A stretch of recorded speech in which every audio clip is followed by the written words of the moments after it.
Buenos días, buenas tardes, noches. Arrancamos con este nuevo podcast de la Fórmula 1. Hola Sergio, ¿cómo estás? Hola Helber, amigo, qué gusto saludarte nuevamente para seguir interiorizándonos un poco de lo que ocurre en este podcast de hoy, la actualidad de la Fórmula 1 en este 2020 teñido de parates y de suspensiones, a ver qué es lo que sucede. Claro que sí, mencióname por favor tu cuenta de Twitter y el canal de YouTube. El canal de YouTube es Sergio Rodríguez Sports y después para todo lo demás, para Facebook, para Twitter o Instagram, @ChechoUSA, Checho USA. ¿Los tuyos? Ah, caramba, estamos en todas las plataformas. Bueno, yo tengo el Twitter mío, es Helbert Ariza, HELBERTH, Ariza, ARIZA, todo junto. Sergio, bueno, arranquemos con las noticias de la Fórmula 1. Y bueno, las primeras 10 carreras han sido canceladas o pospuestas. Empezamos con Australia, Bahrein, Vietnam, China, Países Bajos, España, Mónaco, Azerbaiyán, Canadá y Francia, que fue la última que cancelaron. La que más llama la atención es la cancelación del Gran Premio de Mónaco por su historia, por su glamour, por su elegancia, por la fama. Ha sido un gran golpe para la ciudad, obviamente, los seguidores, los aficionados de la Fórmula 1, los pilotos y sobre todo para la organización de la Fórmula 1. ¿Qué opinas de esto, Sergio? Mónaco ha sido uno de los grandes premios que ha estado desde el año 50, todas las citas. Si bien es un gran premio que creo yo que a la larga va a terminar por desaparecer, es muy complicado con los autos que hay hoy en día, con la prestación de los autos de hoy en día, correr en Mónaco porque normalmente todo se dirime el sábado con la prueba de clasificación y el que sale ahí adelante seguramente gana la carrera si no tiene algún otro problema. Otro de los grandes premios había sido Monza, pero todavía Monza tiene posibilidades de subirse al calendario como hay otras carreras. En realidad, suspendidas son las 3 primeras. Las demás lo que han optado es por tratar de reinsertarse en el calendario y en esto está la gente de Liberty Media, la dueña de los derechos, y la gente de la FIA, viendo cuál es la mejor manera de meterse en esta pandemia, en este parate, como decía hace un rato, con el tema de la pandemia del coronavirus, a ver de qué manera se puede correr con gente, sin gente, cómo van a hacer para que esto se lleve a cabo. Dos cosas ahí, Sergio. Mencionabas que el que gane la pole position el sábado en la de Mónaco, obviamente se cree que ese se va a ser el ganador en un 80-90%. No siempre ha sido así, pero al mismo tiempo pudiéramos decir entonces que la carrera se define el sábado y no el domingo. No, sí, absolutamente, eso es así, todo el mundo lo sabe. Y no solamente eso, creo que hemos hablado en algún otro podcast de cuál es la forma aerodinámica y cómo se preparan cada uno de los autos. Por ejemplo, para que tengas una idea, los Mercedes son un poco más largos que las Ferraris, con lo cual funcionan mejor en circuitos tendidos de mucha velocidad, como son Monza, como es Spa-Francorchamps, como es Silverstone. Y a su vez Ferrari, que es un poquitito más corta, tiende a andar mejor en circuitos que son un poco más intrincados. Y el que mejor anda en los circuitos más cortos o circuitos de más curvas es finalmente Red Bull, que se ha llevado los últimos 2 Mónaco y creo yo que si lo corren este año seguramente tiene muchas chances de volver a estar allí arriba. Lo segundo que te iba a preguntar de lo que hablabas anteriormente, de las carreras que cancelaron o que pospusieron, ¿cómo las van a meter en el calendario que queda? Porque todavía quedan, queda Austria, que supuestamente es cuando ahí inicia otra vez la Fórmula 1, luego Gran Bretaña, Hungría, Bélgica, Italia, Singapur, Rusia, Japón, Estados Unidos, México, Brasil y Abu Dhabi. O sea, escogerían entre las que se han cancelado para meterlas ahí dentro en algún horario o extenderían la temporada, ¿no? El tema es así. Algunos se aventuraron que se podría llegar inclusive hasta febrero, corriendo este año calendario, el 2020.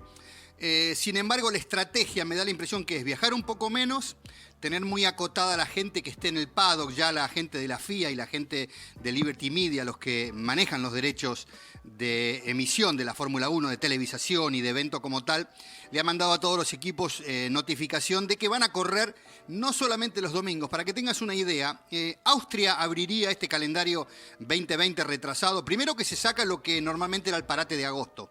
Entonces ese mes ya de descanso no lo van a tener. Entonces Austria comenzaría entre el 2 y el 5 de julio, pero también tendría una segunda carrera del 6 al 9, hablan posiblemente el día 8 de julio como segunda carrera en ese circuito. Luego la semana siguiente se mudarían a Silverstone en Inglaterra, correrían del 16 al 19 de julio, pero también del 20 al 23.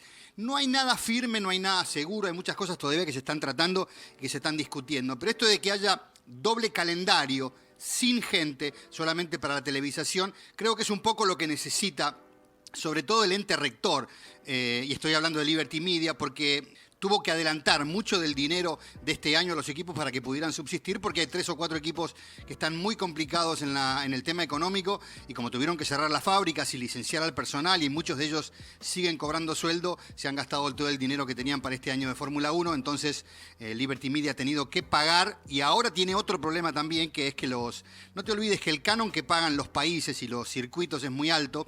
Estamos alrededor de $50 millones por 3 años de contrato y tal vez un poco más. Entonces, si no entra gente y no venden tickets, es muy complicado. A pesar de que, por ejemplo, avisó México hoy que los que tienen tickets comprados a priori ya los pueden imprimir, porque parece que el Gran Premio de México allá en octubre se va a correr con gente.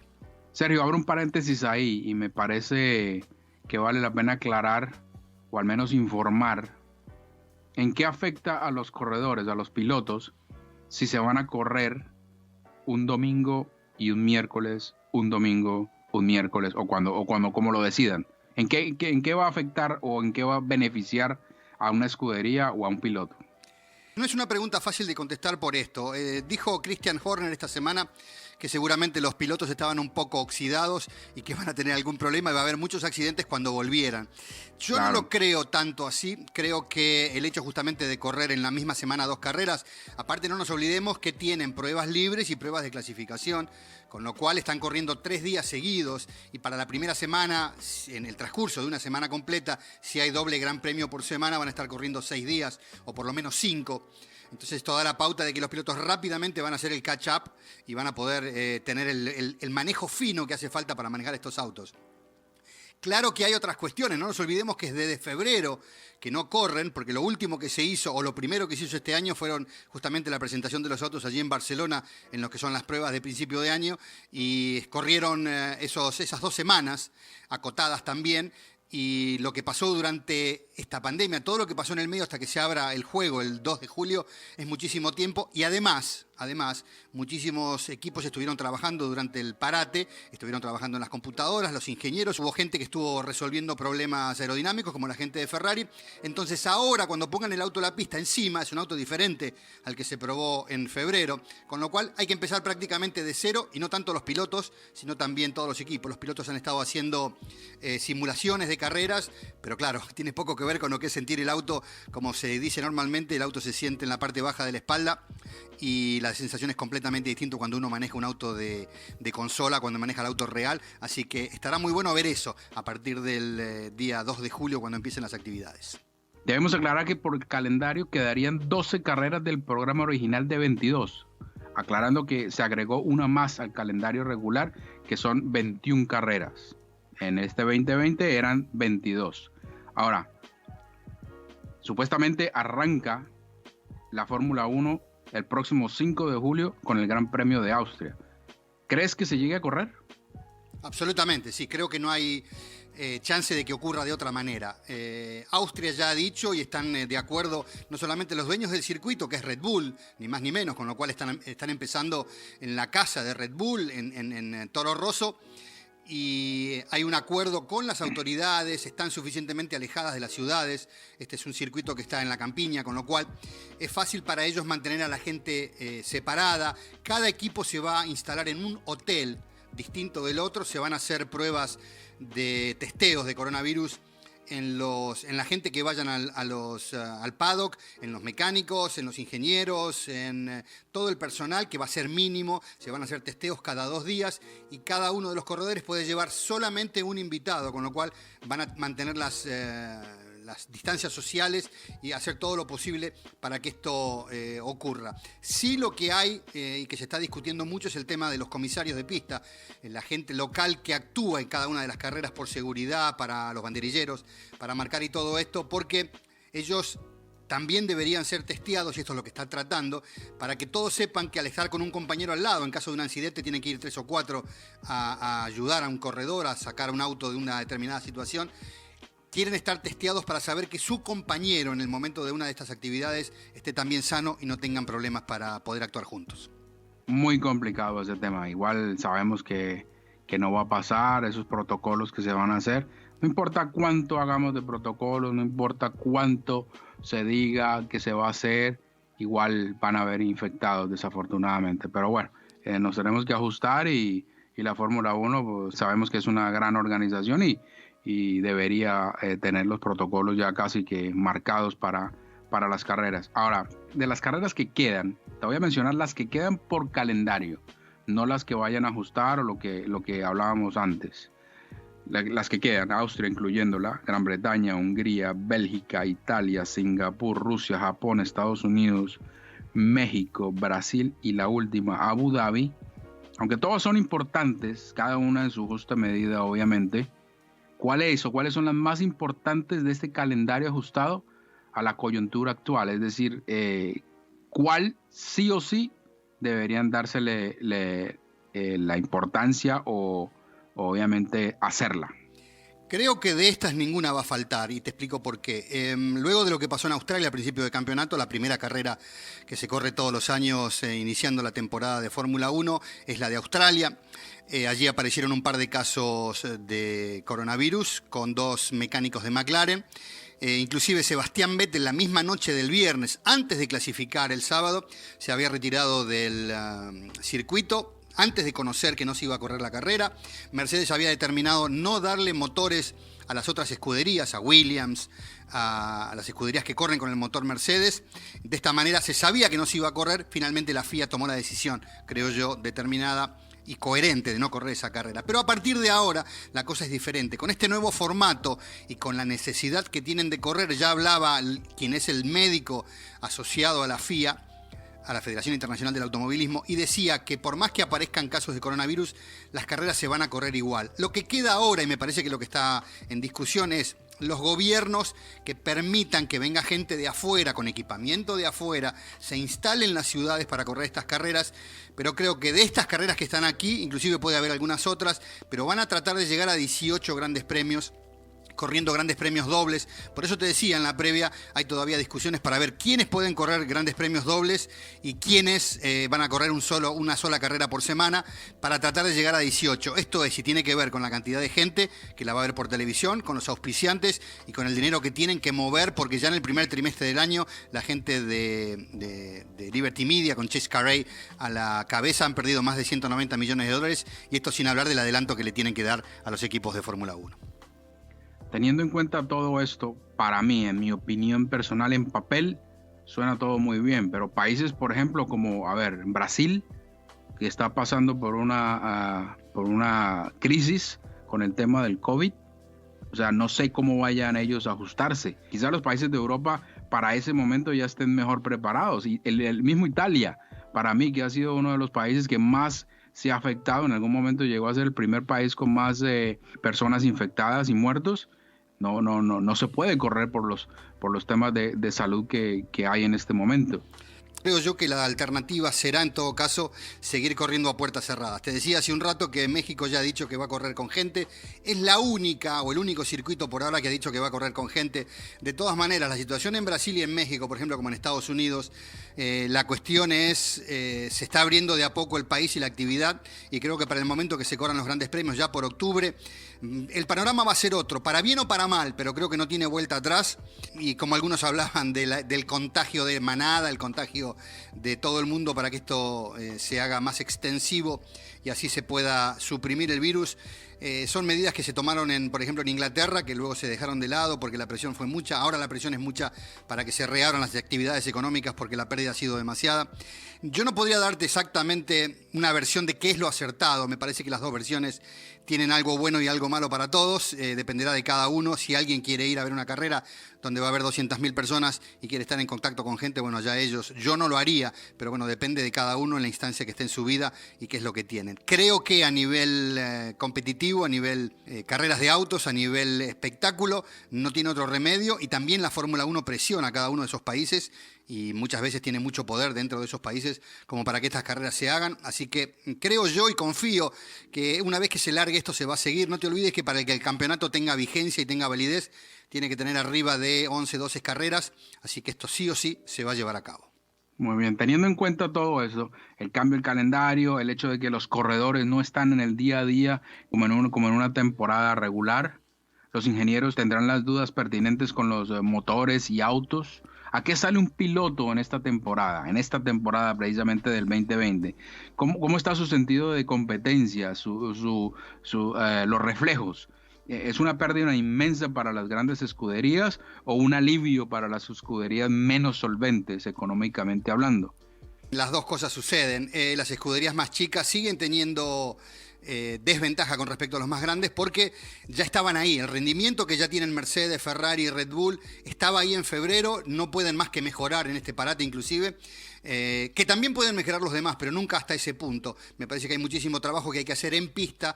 No sé si la gente sabe, pero las carreras de Fórmula 1 ahora no permiten que haya rodamiento de los autos entre carreras, con lo cual el auto se mete en el garage luego de la carrera y se saca para las pruebas libres del próximo Gran Premio, que puede ser 7 días después, 14 días después o un mes después. Ahora va a haber mucha más frecuencia en esto de las carreras, pero no se puede probar, con lo cual nadie sabe exactamente qué va a pasar.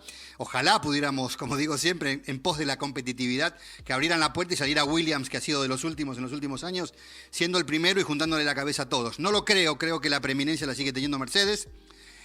Pongo unas fichas este año para Red Bull. ¿Por qué? Porque Red Bull tiene uno de los mejores ingenieros aerodinámicos, que es Adrian Newey, y me parece que han conseguido la potencia en ese motor Honda que necesitan, así que hay que ponerle un ojo. Y además hay una ventaja que van a sacar este año. En Austria es la casa de Red Bull, ganaron el año pasado, ganaron el anterior, ganó Verstappen, y es el circuito que mejor les cae de todo el calendario, con lo cual, haciendo 2 grandes premios, arrancarían con ventajas en el campeonato de 2 triunfos o algo así, o 2 podios por lo menos, con lo cual le daría ventaja para pelear el resto del campeonato, y cuanto más corto, más peso tendría esta ventaja. Pero, vuelvo a lo mismo, hasta que no saquen los autos a pista el viernes para las pruebas, no sabremos qué es lo que está pasando, aunque tenemos algunas ideas. Sin mencionar a Hamilton ni a Vettel, ¿tienes alguna novedad de los pilotos? Novedad no. Sí, por ejemplo, podría hablarte un poco de Sergio Checo Pérez. Hay muchísima expectativa y Sergio en particular ha dicho que el auto que maneja ahora, que es una copia patente de lo que fue el FW07 del año pasado, el auto de Mercedes, que ahora llaman el Mercedes Rosas, este Racing Point copiado a imagen y semejanza del Mercedes FW07 del año pasado, le da a Checo la posibilidad de estar allí adelante, ser por lo menos del tercero para atrás, pero mucho más cerca, cuarto, quinto, para pelear tal vez con Renault, tal vez con McLaren, pero Sergio dice que es el auto más rápido que ha manejado desde que está en la Fórmula 1 y seguramente esto dará sus frutos, así que hay que ponerle un ojo porque por delante de él habría solamente 6 pilotos, con lo cual si alguno se manca, si algún auto se rompe o si hay algún encontronazo en esta paridad que cada vez es mayor, Sergio podría inclusive hasta meter podio y por qué no, victoria en alguna de esas caóticas carreras. Abro un paréntesis ahí con el tema de Checo Pérez. ¿Crees que el hecho de que México haya dicho que vaya a tener aficionados, puede ser la presión tan grande que tengan todos los patrocinadores? México ha seguido con las carreras después de que se sacó el apoyo por parte del gobierno de Manuel López Obrador. Hubo 100 empresarios que pusieron dinero para que esto se lleve a cabo y como pasa en todos lados, esa gente que puso el dinero lo que quiere es recuperarla y yo creo, más allá del fanatismo nacionalista y todo lo que quieras ponerle encima, ellos tienen sí o sí que recuperar ese dinero, necesitan hacer el Gran Premio, necesitan el dinero de la televisación, necesitan el dinero de los tickets y para Sergio siempre ha sido un placer correr en casa y a la vez ha sido una gran presión. Este año creo que tiene más presión que nunca porque tiene un auto así ahora con el que puede ir a pelear y las condiciones, como siempre decimos, del circuito de México por la altura son muy especiales y no todos los autos andan bien, entonces un auto bien calibrado, y Sergio conoce mucho de esto, le va a dar más posibilidades. Hablemos de Hamilton y Vettel. Esta temporada terminan sus contratos. ¿Cuál será el futuro de ellos? Las últimas noticias dicen que ya ha quedado marginado Sebastián Vettel de Ferrari, que no va a continuar con su contrato, vence en el 2020 a fin de este año, no será renovado, primero porque la gente de Matías Binotto, la gente de Ferrari, le había ofrecido un año de contrato, bajándole el sueldo desde alrededor de $32 millones, le ofrecían entre 9 y 12, y ya te digo, el contrato de un año, dijo Sebastián que él quería continuar en Ferrari, que no le importaba demasiado el dinero, pero sí quería un contrato multianual. La segunda chance que le ofrecieron, luego de que fue descartada la primera oferta, fue un año más un año tentativo, sobre la base también de 9 a 12 millones de dólares, y finalmente cerraron la puerta a esta conversación y dijeron que no va a seguir en Ferrari. Ahora, esta movida en Ferrari de terminar el contrato de Sebastián Vettel abren la movida de ajedrez de todos los equipos, porque una pieza que se mueve, con ¿cuántos son? 20 pilotos en la Fórmula 1, abre un montón de posibilidades. Dan por hecho en Marca y en AS, los medios deportivos de España, que el sucesor inevitable es Carlos Sainz por muchos motivos, a pesar de que Bernie Ecclestone había dicho, y le había dicho justamente Carlos Sainz, que no se fuera de McLaren porque al irse dejaría de ser el piloto número 1 de McLaren y pasaría a ser el piloto número 2 de Ferrari. No se olviden que Leclerc está firmado hasta el 2024 por 5 años y es ahora sí o sí el piloto número 1 de Ferrari, con lo cual se meterían camisas de 11 varas. Lo que dicen es que es verdad que ya ha lidiado Carlos Sainz con pilotos de gran envergadura y que no le preocupa esto, que lo que quiere hacer es demostrar que puede hacerlo. Ahora bien, me preguntabas por Hamilton. Tanto Hamilton como el jefe de Mercedes, Toto Wolff, no tienen contrato vigente. Los contratos vencen ahora en julio. En el parate de verano siempre de Europa ponen esos contratos para que se cierren, porque de no renovar tienen hasta fin de año de que finaliza la temporada para poder contratar a otro piloto. Ahora bien, Toto Wolff dijo, bueno, está sin equipo Sebastián Vettel, podría ir a Mercedes junto a Lewis Hamilton, con lo cual terminaría el contrato de Valtteri Bottas. El contrato de Valtteri Bottas termina este año, con lo cual si no lo renuevan, tiene una posibilidad Sebastián Vettel de estar ahí. Pero también se abre la posibilidad de que esa butaca que yo digo que va a ser para Carlos Sainz, y que también lo dicen los medios españoles, podría ser para Lewis Hamilton. Entonces habría un enroque mano a mano entre Vettel y Hamilton, entre Mercedes y Ferrari. Pero después, si ocurre como dice la gente, esto de que finalmente se vaya a ir... Sí, es un lío grande. Si ocurre finalmente como dice la gente, esto de que Carlos Sainz se vaya a mover de McLaren a Ferrari, la primera opción sería que Sebastián Vettel fuera a McLaren. No lo quieren. Con lo cual, ese lugar quedaría para otro que le vence el contrato, que es Daniel Ricciardo, que está en Renault y no va a renovar. Entonces, Daniel Ricciardo iría a McLaren, también es uno de los que suenan en Ferrari, y Sebastián Vettel podría ir a Renault, ya conoce el motor Renault y el medio mecánico, porque cuando salió campeón con Red Bull tenía motores Renault. Como ves, es toda una movida muy muy grande. También hay otro piloto que suena, que es Giovinazzi.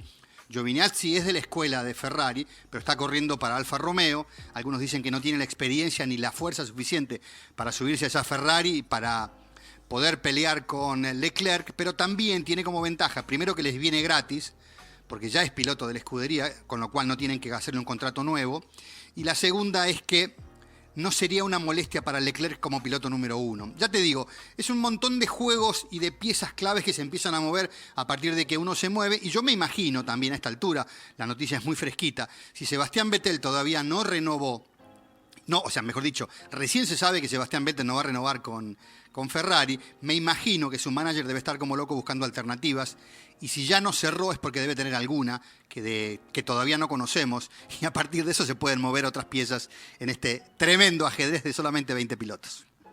Tú lo has dicho, es un ajedrez. Aparte de hacer la Fórmula 1, correr en las pistas, detrás de cámara, detrás del escenario, es otro juego que hay, es el del ajedrez, ¿no?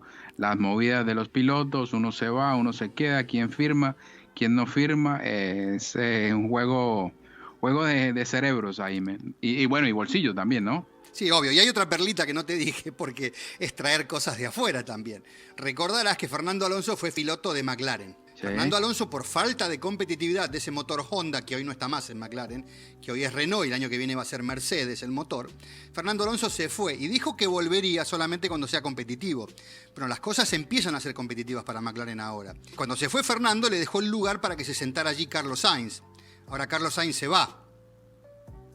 Pregunto, ¿No será que Fernando vuelve a sentarse en la butaca de ese McLaren con el que tiene compromiso porque va a correr nuevamente Indianápolis, las 500 millas de Indianápolis con un McLaren? Está todo abierto en estas próximas semanas y seguramente estaremos hablando de este tema. Hay muchísimas novedades con respecto a la movida, que solamente un piloto, al decir que no cierra un negocio, mueve todo el tablero y habrá mucho que hablar, por supuesto.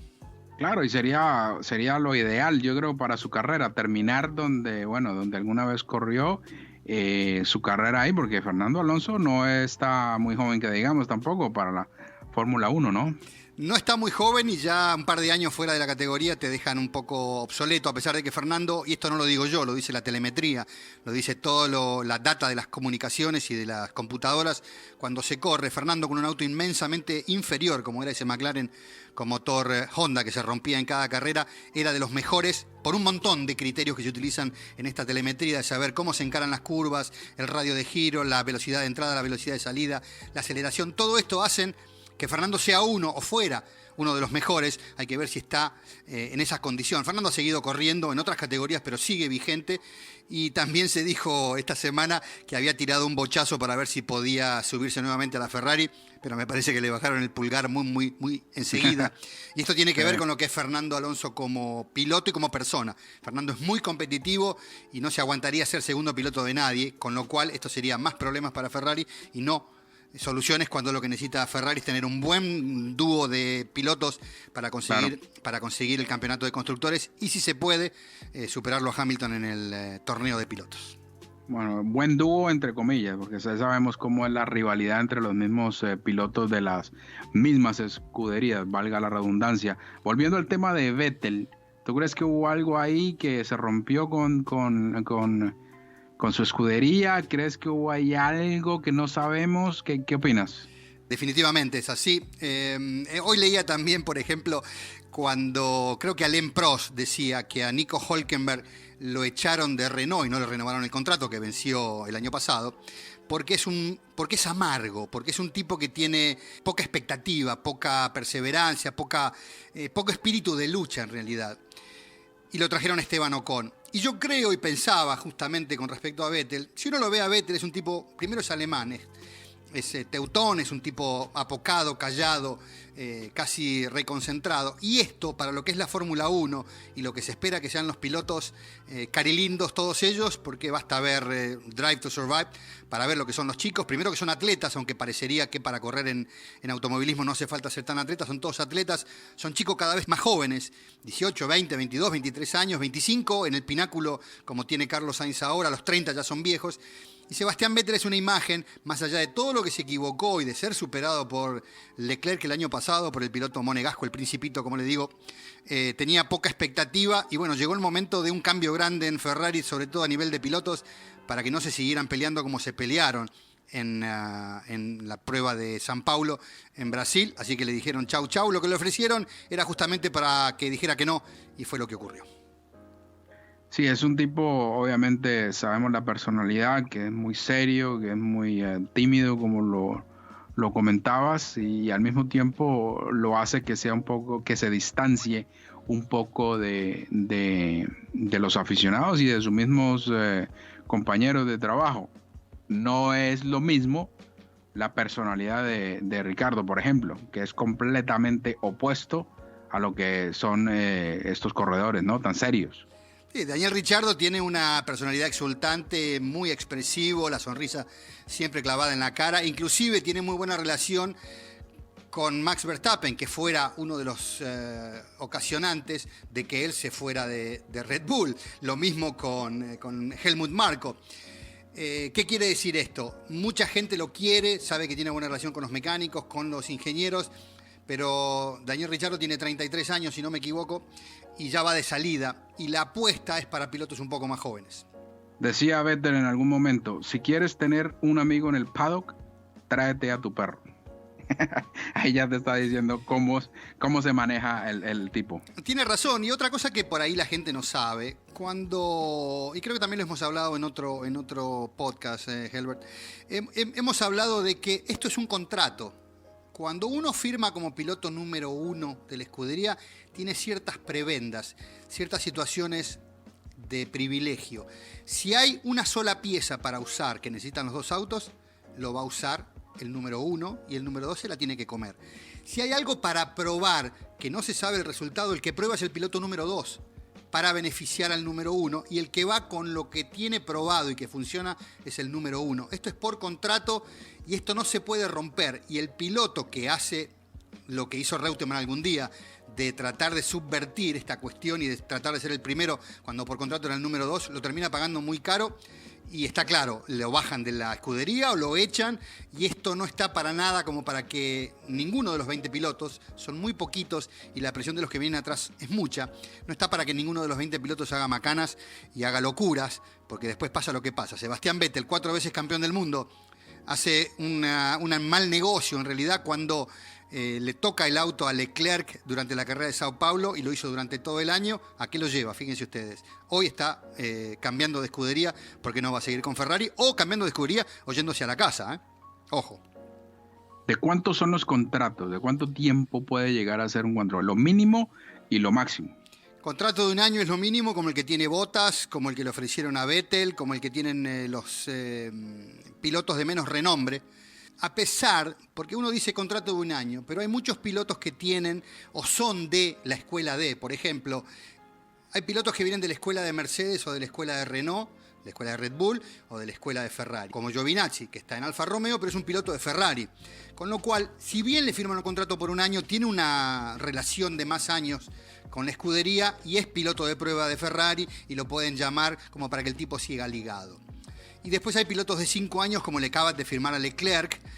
Y si hablamos de los números, por ejemplo, el contrato que le van a ofrecer a Lewis Hamilton está cerca de los $100 millones por 2 o 3 años de carrera. Creo que son 2 años, alrededor de 50, porque Lewis estaba cobrando alrededor de 40, 42, sin contar los sponsors que él trae. Pero ahora, claro, con este tema de la pandemia y todo del parate, le han bajado muchísimo el ingreso a todo el mundo, y creo que hay muy pocos que puedan cobrar lo que quieren cobrar. Y en otro podcast que te invito a que hagamos dentro de un par de semanas, Helbert, podemos hablar de cómo es la cuestión de lo que viene a futuro de los equipos, porque hemos hablado mucho de los pilotos, pero también créeme que hay muchas voces que se están levantando, y el futuro de la Fórmula 1 está peligra en realidad, porque esto ha puesto de manifiesto lo que es el tope de presupuesto para gastar, qué es lo que quiere cada uno y hacia dónde va la industria automotriz. No nos olvidemos que la Fórmula 1 no es ni más ni menos que el escaparate, es la muestra de lo que son capaces de hacer los fabricantes de autos para que después esos mismos fabricantes vendan sus autos de calle en los salones de venta. Perfecto, pues nada, nos ponemos una cita y hacemos el podcast que mencionas. Perfecto, claro que sí. Recuérdame tu cuenta de Twitter, por favor, y el canal de YouTube. El canal de YouTube es Sergio Rodríguez Sports, y para hacerlo a través de Twitter, Instagram y Facebook, @ChechoUsa. ¿Tuyo? El mío es @Helbert Ariza, Helbert Ariza, HELBERTH, Ariza, ARIZA. Amigo, como siempre, 1.000.000 de gracias por tu conocimiento.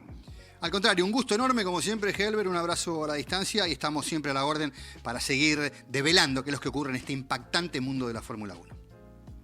Perfecto, cierro el podcast con esto que decía Enzo Ferrari en algún momento: la victoria más bella es siempre la próxima. A ustedes, gracias por venir.